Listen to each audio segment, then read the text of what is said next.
Kettlebell swings are a phenomenal exercise for overall strength, for power, for conditioning. If you are doing them correctly, this is an exercise that you will very commonly see being done incorrectly. The goal of this is hip power, hip drive, all of the momentum and strength that is coming from your lower half, your glutes, your hamstrings, and then you're stabilizing with your core. This is not an upper body exercise. You should not really be feeling this at all in your shoulders. It is mainly lower body. It'll get that heart rate up, and when you're doing these correctly, you will be able to do more weight than you think you can. When you're doing them incorrectly, it feels really taxing on your shoulders, and that's gonna prevent you from actually getting the most out of this exercise, and you're gonna end up going a little bit lighter than you normally should, and it's gonna make you less likely to be able to activate your glutes. So how we're gonna set up for this is we're gonna set up with the kettlebell away from us, about an arm's length away if I'm hinging over. Now, hinging at the hips properly is by far the most important part of this exercise. If you do not have this part down, you are not doing a kettlebell swing. You are hinging at the hips. What that means is you are sending your butt back as far as you can, slight bend in the knees.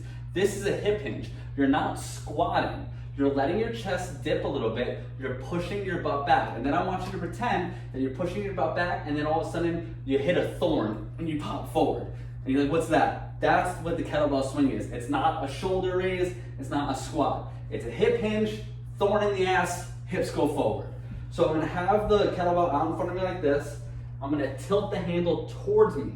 Now before I do anything, I'm gonna brace my core. I'm gonna start digging my feet into the ground. I'm making sure that I'm feeling a stretch in my hamstrings, and I'm starting to get those glutes to fire off. So I'm kind of squeezing my butt, got my hamstrings stretched, kettlebell tilted towards me, pushing my butt back. Then I'm gonna hike the kettlebell through my legs. When my arms hit my inner thigh, that's my cue to thorn in the ass, squeeze my butt, and drive my hips forward. As I squeeze my butt, I'm gonna lock out my knees, and all that momentum is gonna send all that force forward. I'm gonna lock in my core and keep my pelvis right underneath me, so I'm not pushing my hips forward like this. Lock it in, and all the momentum will shoot the weight of the kettlebell up. My arms are loose, so the kettlebell is just gonna float. I'm gonna let it float back down, absorb the impact, and just repeat. So I'm out here, pull through, thorn hits the butt, explode. Butt back, butt forward. All of this momentum and power is coming from my lower body. I'm not lifting with my arms at all. Butt back, butt forward. Butt back, butt forward.